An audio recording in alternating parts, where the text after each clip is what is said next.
I was wrestling with my thoughts and trying to conquer all these demons and really try to get back on track. And I realized that freedom is free.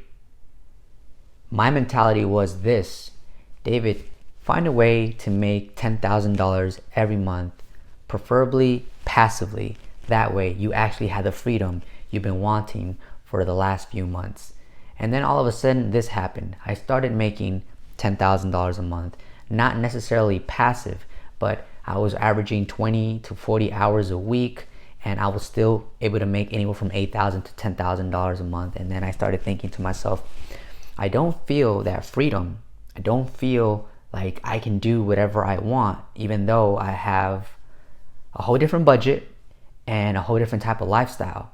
So I had to just step back, guys, and I stopped putting videos out on YouTube because I didn't have anything new that's valuable that I can offer that was going to help you with your life, given your current circumstances, as far as jumping into a 360 booth business. I did all the videos I could that were going to help you step by step. But now I'm at a point where that's already working for me, and I have other aspects of my life I want to focus on. So if you guys don't see me as much on YouTube, on Facebook, on Instagram, on TikTok, it's because I am creating who I want to be today. The person that I wanted to be in the beginning of the year is something that I feel that I've acquired already, and that I'm still growing and growing these skills and just developing as a man, as a human. So I ask you guys to be open-hearted and open-minded enough to allow yourselves to break away from routines, to break away from personal materialistic desires and things of that nature, and really start focusing on the present, on the now. Give people their flowers while they're still alive. As many of you guys know, my mother passed away May 6th of this year, and that's been incredibly hard for me. It's in my mind every single day. And so I'm really diving into the spiritual realm of things and trying to find that beautiful, great balance while continuously evolve as a man. Now, I'm just going to show you guys a quick video of this past Saturday to show you just a quick challenge that I had. Now, one of the challenges was when I arrived, there was absolutely no parking and I needed to unload. I called the client. The client said, you can park wherever you can find parking. I told her that's not the agreement. On the contract, it says there's supposed to be a designated unloading area for us. Once I mentioned the word contract, she got a couple of people to move their cars out of the way so that I can unload. Okay, so contract is very important. TouchPix has not been the greatest.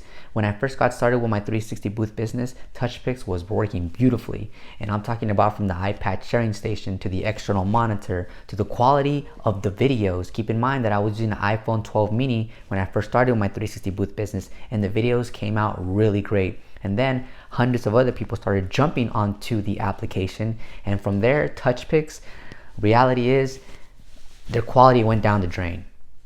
There were so many other new bugs to work with. And until this day, guys, I'm still having issues. So one of the issues that I faced with TouchPix is the iPad was not uploading any of the videos. So then I used my phone as the sender and activated the iPad as a receiver, and that didn't work either. So then I made an online sync, and that didn't work either. So these continuously issues with TouchPix is really not helping. So I hope someone in TouchPix watches this video, because I'm tired of reaching out to technical support. I'm already on the first name basis with them, and they're probably tired of me, but I'm here and I'm an operator, and my feedback should be the opportunity for them to improve their application, their service to us as 360 booth directors.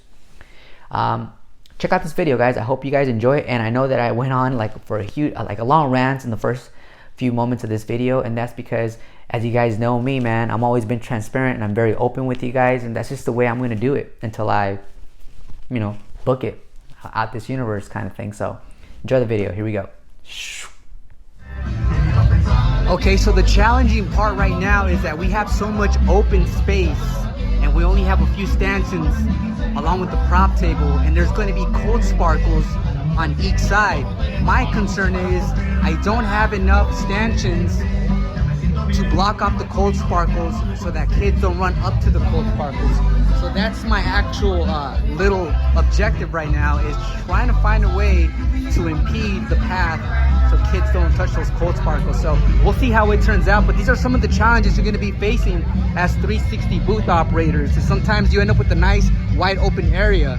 Now preferably if you have something like this right here, then all you got to worry about is blocking like this area right here. Okay, just wanted to share that with you guys to give you some insight. Now the cold sparklers are going to go up, and this is enough clearance right here, so that'll work.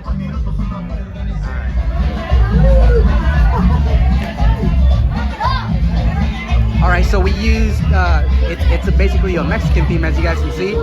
So ponemos sombreros on all stanchions. We have the 2 strobe lights right up here and the small laser light right there. We have both cold sparkle machines right here. We got the the boba machine right there, along with my 900 watt fog machine. I'm gonna go ahead and hit the fog on that machine so you guys can kind of see how powerful it is. This is why I love it, because it fills up a lot of space quickly. And it's gonna be the prop table, and these are the little ones just anxious to get on right away. So we're gonna go ahead and rock this out pretty soon.